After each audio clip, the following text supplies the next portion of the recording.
I'm Sarah, 22F, and I've been living with my dad, Jack, 51M, for the past 5 years since my parents divorced. My mom, Lisa, 49F, moved out when I was 17 after discovering my dad's affair with his coworker, Emma, 38F. The divorce was messy, and it tore our family apart in ways I'm still trying to understand. Growing up in our suburban home, I always thought my parents had a great relationship. They seemed happy, went on date nights, and we took family vacations every summer. I have fond memories of building sandcastles with Dad on the beach while Mom took photos, all of us laughing as the waves threatened to wash away our creations. But looking back, I realized there were signs of trouble that I missed as a kid, too young and naive to understand the complexities of adult relationships. Dad worked long hours at his accounting firm, often coming home late. He'd walk through the door after I was already in bed, his tie loosened and a weary smile on his face. Mom would get upset, her voice a hushed whisper as they argued in the kitchen, thinking I couldn't hear. But he'd always have an excuse about a big project or important client. I remember one night, peeking through the banister as Mom confronted him about missing my school play. "I'm sorry, Lisa," he said, running a hand through his graying hair. "You know how it is with tax season approaching." Mom just shook her head and walked away. When I was 16, things started to change. Dad was constantly on his phone, smiling at texts and being secretive. He'd take calls in the other room, his voice low and unfamiliar. Mom tried talking to him about it, but he brushed off her concerns. "It's just work stuff, honey," he'd say, pecking her on the cheek before heading out the door. But I could see the doubt in Mom's eyes, the way her smile didn't quite reach them anymore. Things came to a head on my 17th birthday. We were supposed to have a family dinner at my favorite Italian restaurant, the one where the owner knew us by name and always snuck me an extra cannoli. Dad called to say he had to work late, apologizing profusely and promising to make it up to me. I was disappointed but used to it by then. Mom, however, had reached her breaking point. "I'm going to surprise him at the office," she announced, grabbing her car keys and the birthday cake we'd picked up earlier. "He can't miss your birthday dinner, Sarah." "Not again." I'll never forget that night. Mom came home hours later, mascara streaking down her face, hands shaking as she threw some clothes in a suitcase. When I asked what happened, she just shook her head, unable to speak through her sobs. She hugged me tightly, whispering "I'm sorry" over and over before walking out the door. Dad showed up an hour later, acting like nothing was wrong. When I asked where Mom was, he lied and said she wasn't feeling well and went to stay with her sister. It took 2 days before he finally admitted the truth, sitting me down in the living room where we'd spent so many family movie nights. "Your mother caught me with someone else," he said, his voice barely above a whisper. "A coworker. Emma." The name felt like a slap in the face. I knew Emma, she'd been to our house for company picnics, always laughing a little too loudly at Dad's jokes. The next few months were awful. Mom moved in with her sister and filed for divorce. Dad tried to downplay the affair, saying it was a mistake and didn't mean anything. But the damage was done. I was furious with him for betraying our family, for shattering the image I had of him as the perfect father. I barely spoke to him for months, locking myself in my room and ignoring his attempts to talk. After the divorce was finalized, Mom got her own place in a nearby city.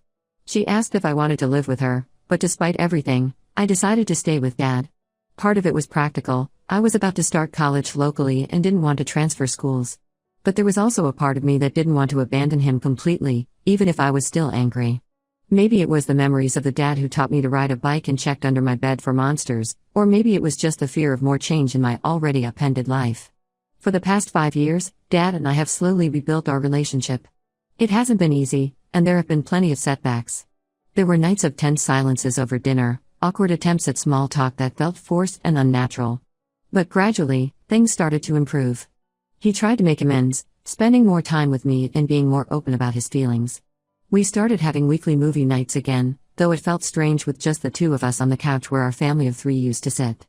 I've learned to forgive him, even if I can't forget what he did. We've had long talks about trust and honesty, and I've seen genuine remorse in his eyes. He's been there for me through college stress and bad breakups, offering advice and comfort like the dad I remembered from childhood. Everything changed last month when Dad told me he was dating someone new. At first, I was cautiously optimistic. I want him to be happy, and I know it's been lonely for him since the divorce. He seemed nervous as he broached the subject over dinner, pushing his food around his plate. "Sarah, there's something I need to tell you," he began, and I could hear the apprehension in his voice. "I've been seeing someone for a few months now, and it's getting serious." I nodded, encouraging him to continue. But then he dropped the bombshell. His new girlfriend was Emma, the same woman he had an affair with. The same woman who had been the catalyst for our family falling apart. I lost it. The room seemed to spin as I pushed back from the table, my chair scraping loudly against the floor. I couldn't believe he would bring her back into our lives after everything that happened. We had a huge fight, our voices rising as years of pent-up anger and hurt spilled out. "How could you do this?" I shouted, tears streaming down my face. "Do you have any idea what this will do to Mom?" "To me? You're so selfish." Dad tried to explain that they had reconnected recently and things were different now, but I didn't want to hear it. All I could think about was Mom's face that night she came home from his office, the pain in her eyes that I still saw sometimes when she thought I wasn't looking. I was so angry that I did something I now regret. I stormed up to my room and opened my laptop, fingers flying over the keyboard as I poured out my frustration in a social media post. I called out Dad and Emma for their affair and how they were getting back together, including details about how they originally met and how it destroyed our family. It was all the things I'd wanted to scream from the rooftops when I was 17, finally finding an outlet. The post blew up faster than I could have imagined. Friends and family started commenting and sharing it, expressions of shock and support flooding my notifications. Dad's phone was blowing up with messages from people who saw my post. When he came to my room, his face was a mix of hurt and fury I'd never seen before. "Do you have any idea what you've done?" he asked, his voice shaking. "You had no right to air our family's dirty laundry online like that." I took down the post after a few hours, but the damage was done. Screenshots had already been taken and shared. Dad and I haven't spoken in weeks. He's hurt and embarrassed, and I feel guilty for lashing out the way I did. But I also still feel angry and betrayed that he would bring Emma back into our lives. Now I'm left wondering if I went too far. I know Dad is an adult and can date who he wants, but I can't help feeling like this is a huge slap in the face to me and Mom. The thought of having to see Emma at family gatherings or holidays makes my stomach churn. But I also worry that I've irreparably damaged my relationship with Dad, just when we were finally getting to a good place. So, Reddit, Ida for exposing my dad's affair and refusing to accept his relationship with Emma? I'm torn between standing my ground and trying to salvage what's left of my family. Any advice would be appreciated. Update 1, it's been about a month since my original post, and a lot has happened. First, I want to thank everyone for their comments and advice. It's given me a lot to think about, even if some of it was hard to hear. After taking some time to cool off, Dad and I finally sat down to talk. It was a long, emotional conversation that lasted well into the night. We met at a neutral location, a small coffee shop downtown where the soft jazz music and dim lighting seemed at odds with the tension between us. Dad arrived first, and I could see the nervousness in his posture as I walked in. He stood up, arms awkwardly at his sides like he wasn't sure whether to hug me or not. We settled for a stiff nod before sitting down, the small table between us feeling like a chasm. He started by apologizing for blindsiding me with the news about Emma. "I should have handled it better," he admitted, his fingers tapping an anxious rhythm on his coffee cup. "I was so worried about how you'd react that I ended up making it worse." I nodded, taking a sip of my own drink to buy time before responding. "I'm sorry too," I finally said, the words feeling strange in my mouth. Posting about it on social media was immature. I was hurt and angry, but that doesn't excuse it. We talked for hours, peeling back layers of hurt and misunderstanding that had built up over the years. Dad explained that he and Emma had run into each other at this very coffee shop about 6 months ago. They started talking and realized they still had feelings for each other. He insisted that nothing happened while Emma was still married. She divorced her husband 2 years ago, and they only started dating recently. "I know it's hard for you to understand," he said, leaning forward with an earnestness I hadn't seen in years. "But Emma and we've both changed. We've grown. What happened before was wrong, and we both know that. But this feels different." I listened, trying to keep an open mind even as old anger bubbled up inside me. When he finished, I took a deep breath and told him how I really felt. How hurt and betrayed I felt, not just by him dating Emma, but by the whole situation. The affair had a huge impact on me, leaving scars that were still healing. I opened up about how it affected my own relationships and how I've struggled to commit to anyone for fear of being cheated on. I told him about the guy I'd been seeing last year, how I ended things when they started getting serious because I was terrified of getting hurt. Every time he worked late or didn't answer a text right away, I imagined the worst, I confessed, wiping away a tear. I couldn't trust him, even though he never gave me a reason not to. "And that's on me, but it's also because of what happened with you and Mom." Dad listened, really listened, maybe for the first time since this all began. I saw the moment it hit him, the full weight of how his actions had affected me. He reached across the table, hesitating before gently taking my hand. "I'm so sorry, Sarah," he said, his voice thick with emotion. "I never meant to hurt you like this. I was selfish and stupid, and I've regretted it every day since." He told me he's been going to individual counseling to work on himself and understand why he made the choices he did. It was strange to hear my dad talk about therapy. He'd always been the type to insist he could handle things on his own. But I could see the change in him, a vulnerability that hadn't been there before. We talked about Mom and how this would affect her. Dad agreed to tell her about his relationship with Emma before she heard it from someone else. "I owe her that much," he said, running a hand through his hair. "And I'll make it clear that this doesn't change anything about our past or the mistakes I made." He also promised to be mindful of how he introduces Emma into our lives and not to rush things. We agreed that if and when I do meet her, it will be on my terms and timeline. While I'm still not thrilled about the situation, I appreciate Dad's willingness to talk things through. We agreed to keep working on our communication and to be honest with each other moving forward. It feels like a small step, but an important one. The hardest part of all this has been dealing with the fallout from my social media post. Some family members are still upset, sending passive-aggressive messages or bringing it up at every opportunity. Dad's reputation at work took a hit. Apparently, some clients saw the post and have been hesitant to work with him. I feel terrible about it and have been trying to make amends. I've reached out to people individually to apologize and explain that I acted out of anger. Most have been understanding, but there's still tension at family gatherings. Aunt Karen, in particular, seems to take every opportunity to make snide comments about airing dirty laundry. I also had a long talk with Mom. She was understandably upset when she heard about Dad and Emma, but she's been incredibly supportive of me. We met for lunch at her favorite sushi place, and I braced myself for her reaction. To my surprise, she was calm as I explained the situation. "Oh, honey," she said, reaching across the table to squeeze my hand. "I know this must be so hard for you." She reminded me that their relationship is no longer my responsibility to manage and that I need to focus on my own healing. "Your father and I made our choices," she said, a hint of sadness in her eyes. "Now we all have to live with the consequences. But that doesn't mean you have to carry that burden. Moving forward, I'm working on setting better boundaries with Dad. I've made it clear that while I'm willing to work on our relationship, I won't be a go-between for him and Emma or help facilitate their relationship in any way. It's going to be a delicate balance, but I'm determined to try. It's going to take time, but I'm cautiously optimistic that we can find a way forward. I'm focusing on my own life, my job at the marketing firm, my friends, and my hobbies. I've started taking a pottery class on weekends, finding something calming in the act of shaping clay on the wheel. I've also started journaling to help process my feelings about everything. It's been helpful to get my thoughts out on paper, to see the progress, and sometimes setbacks, as I work through this complicated situation. Thank you again to everyone who offered advice and support. It's been a difficult time, but I'm taking it one day at a time. I know there will be more challenges ahead, but for now, I'm trying to focus on the small victories and the hope that someday, this will all feel like a distant memory. Update 2. It's been another month, and I wanted to provide another update on the situation with my dad and Emma. Things have taken an unexpected turn, and I'm struggling to process it all. Last week, I finally agreed to meet Emma for dinner with my dad. I was nervous and honestly dreading it, but I figured it was time to at least give her a chance. We met at a neutral restaurant, a new Thai place downtown that none of us had been to before.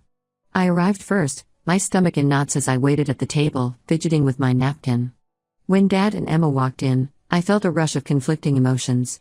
Emma looked different than I remembered, older, more subdued. She gave me a hesitant smile as they sat down, and I noticed her hand shaking slightly as she picked up the menu. At first, things were awkwardly polite. We made small talk about the weather and the restaurant's decor, carefully avoiding any mention of the past. But as the evening went on and we moved from appetizers to main courses, Emma started sharing more about her background and her side of the story. She told me about her unhappy marriage, how she and my dad had initially just been friends who confided in each other. "I know it doesn't excuse what we did," she said, her eyes welling up with tears. "But I want you to know that it wasn't some frivolous thing. We both made terrible mistakes, and we've spent years trying to make amends." I listened, trying to keep an open mind even as old hurt and anger bubbled up inside me. But what really threw me for a loop was when Emma revealed that she has a daughter, Lily, 15F, from her previous marriage. She pulled out her phone, her hands shaking slightly as she pulled up a photo. "This is Lily," she said, turning the phone towards me. My heart stopped. The girl in the photo could have been my twin at that age. The same almond-shaped eyes, the same slightly crooked smile. It was like looking at an old-school photo of myself. I started doing the math in my head, a horrible suspicion forming in my mind. Lily would have been born around the time my dad started working longer hours, around the time the distance between him and Mom began to grow. The silence at the table was deafening. I looked up from the phone to see Dad's face pale, his eyes darting between me and Emma. In that moment, I knew. Is she? I couldn't even finish the sentence, my voice barely above a whisper. Dad cleared his throat, his hand shaking as he reached for his water glass. Sarah, He started, then stopped, looking helplessly at Emma. Yes, Emma said softly, her eyes filled with a mixture of fear and regret. Lily is Jack's daughter. Your half-sister. The world seemed to tilt on its axis. Not only had my dad been lying about the length and extent of his affair, but I had a half-sister I never knew about. A sister who had grown up without knowing me, without knowing the truth about her father. I stood up abruptly, my chair scraping loudly against the floor. I need some air, I mumbled, barely registering the concerned looks from nearby diners as I stumbled towards the exit. Outside, the cool night air did little to clear my head. I leaned against the brick wall of the restaurant, trying to make sense of this new reality. Dad came out a few minutes later, his face etched with worry and guilt. Sarah, please, he began, reaching out towards me. I flinched away, wrapping my arms around myself. How long? I asked, my voice surprisingly steady. How long have you known about her? Dad's shoulders slumped. Since before she was born, he admitted. Emma told me she was pregnant, and I panicked. I convinced myself that staying with our family was the right thing to do. I thought I could just forget about it, move on. I laughed bitterly. Move on? While you had another child out there? While you lied to all of us for years? I know I messed up, Dad said, his voice breaking. I've made so many mistakes, hurt so many people. I thought I was protecting everyone, but I was just being a coward. I shook my head, unable to process it all. I can't do this right now, I said, pulling out my phone to call a ride. I need time to think. As I waited for my car, Emma came out. She looked like she wanted to say something, but seemed to think better of it. Instead, she handed me a folded piece of paper. It's my number, she said quietly. And Lily's email address. If you ever want to talk or reach out to her. It's up to you. I took the paper automatically, shoving it into my pocket as my ride pulled up. I left without another word, my mind reeling. That was a week ago. I've been avoiding Dad's calls and messages ever since. I'm hurt, angry, and feeling betrayed all over again. Just when I thought we were making progress, this bombshell drops and shatters everything I thought I knew about my family. I'm also struggling with my feelings about Lily. On one hand, she's an innocent party in all this and my sister. There's a part of me that's curious about her, that wonders what she's like and if we have anything in common beyond our looks. On the other hand, her existence represents my dad's betrayal, a physical reminder of the lies that tore our family apart. I called Mom to tell her what I found out. She was shocked but not entirely surprised. I had suspicions years ago, she admitted, her voice tired. But your father always had explanations, and I wanted so badly to believe him. Hearing her pain reopened old wounds for both of us. Right now, I'm taking some time to myself to process everything. I've told Dad I need space and not to contact me for a while. Emma sent me a long email apologizing and asking to talk, but I'm not ready for that yet. The folded paper with Lily's email address sits on my desk, both tempting and terrifying. I've drafted a dozen messages to her in my head, but I can't bring myself to actually write anything. What would I even say? Hi, I'm your long-lost half-sister, surprise. I'm feeling lost and unsure of how to move forward. The trust I had been rebuilding with my dad is shattered, and I don't know if I can ever fully trust him again. At the same time, I'm curious about Lily and what this means for my family dynamic going forward. Any advice on how to handle this situation would be appreciated. I'm trying to take things one day at a time, but it feels like every time I think I've got a handle on things, another curveball comes my way. Update 3. It's been 6 weeks since my last update, and I'm still trying to navigate this complex situation. After taking some time to process everything, I decided to reach out to Lily. It was a decision I agonized over for days, writing and rewriting a simple email until my finger hovered over the send button for what felt like hours. We met for coffee last week at a small cafe halfway between our towns. I got there early, my nerves making me jittery as I waited, wondering if I'd recognize her. When she walked in, it was like looking in a mirror. We have the same walk, the same way of tucking our hair behind our ears when we're nervous. Hi, she said softly, sliding into the seat across from me. I'm Lily. The conversation started awkwardly, both of us unsure how to bridge the gap of years and secrets between us. But as we talked, sharing stories about our childhoods and discovering we have a lot in common, things began to feel more natural. Lily knew about me and had apparently been wanting to meet me for years. She found out about our connection when she was 12 and overheard an argument between her parents. I always wanted a sister, she admitted, stirring her latte absently. When I found out I actually had one. It was like something out of a movie. We talked for hours, losing track of time as we compared notes on our lives. It was surreal to see so many of my own mannerisms and features reflected in her, the way she scrunched her nose when she laughed, the same terrible pun humor that always made Mom roll her eyes. Despite the circumstances, I found myself genuinely liking Lily. There's a spark in her, a resilience that I admire. She's been carrying this secret for years, navigating a complex family situation with a grace that I'm not sure I would have had at her age. As for Dad, we've had several long, difficult conversations. He's apologized profusely and is trying to make amends, but I'm still having trouble trusting him. The depth of his deception, the years of lies, it's a lot to process. He's offered to go to family counseling together, which I'm considering. Part of me wants to just walk away, to cut ties and start fresh. But there's another part, the part that remembers the dad who taught me to ride a bike and stayed up all night helping me with science fair projects, that wants to find a way forward. Emma has kept her distance, respecting my need for space. She did send me a heartfelt letter explaining her side of things and expressing hope that someday we might have a relationship. I'm not ready for that yet, but I appreciate her giving me time. My mom has been my rock through all of this. When I told her about meeting Lily, I expected anger or resentment. Instead, she surprised me with her compassion. She's just a child, Mom said, her voice gentle. None of this is her fault. And punishing her for your father's mistakes won't change the past. Mom's strength and grace in handling this situation have been inspiring. She's encouraged me to get to know Lily, saying that having a relationship with my sister doesn't diminish my love for her or excuse Dad's actions. Moving forward, I'm taking things day by day. Lily and I have plans to meet up again next week, and I'm cautiously excited about building a relationship with her. As for Dad and Emma, I'm still keeping them at arm's length while I figure out how I feel. This whole experience has taught me a lot about forgiveness, family, and the complexities of relationships. While I'm still hurt and angry at times, I'm also trying to find a way forward that allows for healing and growth. It's not easy, and there are days when I still feel overwhelmed by it all. But I'm hopeful that something positive can come out of all this pain and upheaval.